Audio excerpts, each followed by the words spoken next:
And Margolis says, if Hillary Clinton's so confident she's going to win the nomination and presidency, why use these stupid tactics? Well, look, I will give you this, Ann. If she was unconcerned about Bernie Sanders, they would not be attacking him as vigorously as they are right now. Believe me, I want to dispel the notion that they think they've already won this race. She's taking it seriously. Oh, no, yeah. She'd say that. She'd say that, and she'd mean it. They've woken up. There's no question. Yeah. They are definitely worried about New York. Oh my God, what if he won New York? Well, if he wins New York, we can have. Then it's a different. It is. There's no Wisconsining New York. Okay, now, yeah. And so I've got to say something about that. I said if he ever got close to winning, that the level of attacks against him would be record-breaking, right? And we're kind of in the middle of it. And we'll continue to talk about it more as the show goes on. But really, before the New York primary, they've got to eliminate him in the New York primary. If they let him win the New York primary, you know what I saw today?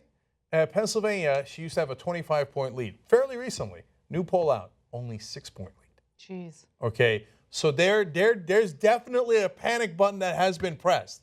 And part of that panic button, and now you can get to say this is conspiratorial or whatever, but they're in the middle of swift boating Bernie Sanders right now. Okay, what are they swift boating him on? Well, what's a swift boat? When you attack someone's strength with lies, right? That's what they did to John Kerry. That was the original swift boat campaign against John Kerry. What was his strength? He was a Vietnam War hero, served, got medals, and he was running against George W. Bush, who did not serve, right? Yeah.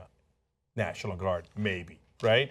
And they swift boated him, and they lied about his record, and it worked. What are they doing to Bernie Sanders now? Before New York primary, let's keep it real, with a lot of Jewish voters, you've got the most successful Jewish presidential candidate in United States history from New York, from Brooklyn, New York.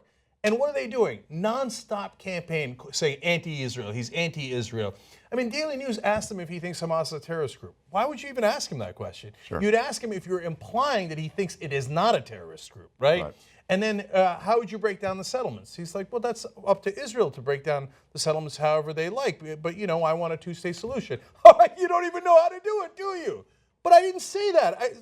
If I had said here, I'm going to tell Israel how to break down the settlements, you'd be like, oh, now you're butting into Israel's business. Right. And now Daily News running articles about how he's anti-Israel. The right wing from Israel has started an attack now saying, oh, Bernie Sanders is anti-Israel. They are swift boating him because he's not a neocon, right? And so the neocons are running this vicious campaign. What was that line about there's a special place in hell reserved for, that was women who don't support women, right? How about Jews who don't? Okay, no, we can't say that, right? So, but what I will tell you this is, we shouldn't tolerate that swift boating. It is outrageous, and it also goes to show you that they think he's got a chance to win. Yeah. You don't go that dirty, that aggressively, okay, unless you think he's got a shot. So for all their bravado that you see on television, I'm like, oh, why doesn't Bernie pack it up? He has no chance. He has no chance. Run the smear job against them. Run it, right? You don't swift boat somebody that you think has no chance. So, and I don't know. I'm very angry about it. But am I crazy? Like that? No, plus I think they believe, even if they feel in their heart of hearts Hillary's likely the winner, that he can hobble her enough. He can build enough questions in that you hurt her chances. And you hurt her reputation enough to affect her in the general election. I mean, I think what he's doing is he's landing some clean blows. And that's hobbling her in one way or another. She becomes a less attractive candidate. Already has incredibly high negatives, right? And I just feel as though this is of course you're right. The election's the most important thing. I mean, the vote's the most important thing. But beyond that, her reputation is being smeared.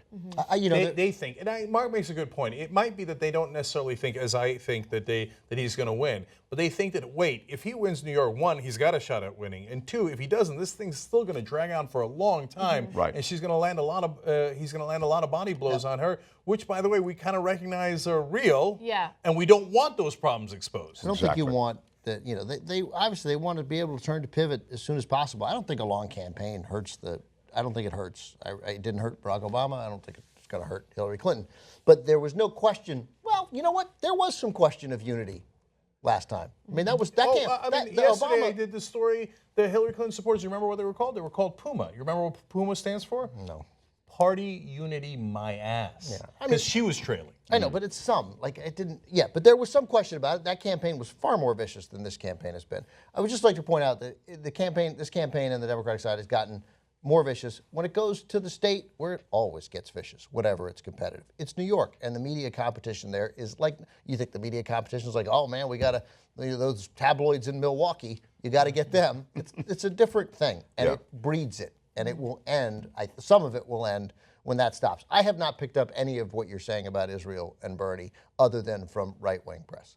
I don't think there has not been mainstream press coverage that Bernie is anti-Israel. I don't think that the Daily News Israel stuff landed in nearly the same fashion as the other. I thought you were going to say they're attacking him on his strength, which is going after the banks. Yeah. And so they attacked him on that strength, which was that at least was more effective. Those stories resonated. Those got picked up by mainstream media sites that Bernie had bungled a complicated question about banks, which when you read into it was like, not really. Yeah. No, not at all. In fact, Paul Krugman lying about it today, writing an op-ed about it, when in reality the New York Times wrote a factual article saying, no, Bernie actually had the facts almost exactly right. Yeah. So Krugman, obviously, in my opinion, obviously angling for some job with Hillary Clinton, which he has been since 2008 on the hopes that she wins. So let's keep it real on that too. Ben, I just want to just say one thing. I hear you, that maybe you think it hasn't landed. I don't want it to land. Yeah, I got you. And I have clearly seen it, not just from the Daily News, but from several different sources where they're trying to spread that smear. I just don't. I against Bernie saw it too. Sanders. It's just it was right wing sites like the Washington Free Beacon. I saw the Washington Post try to get into that, and I don't know how much influence it's had on people, but the Washington Post is a pretty big publication, right? And so they attacked the way he answered several questions during that New York Daily News interview.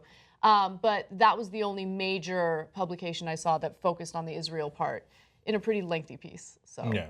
Well, the Washington Post hasn't been entirely kind to Bernie Sanders Yeah. overall. Anyway, But- I would get out ahead of it and say, not on our watch, man.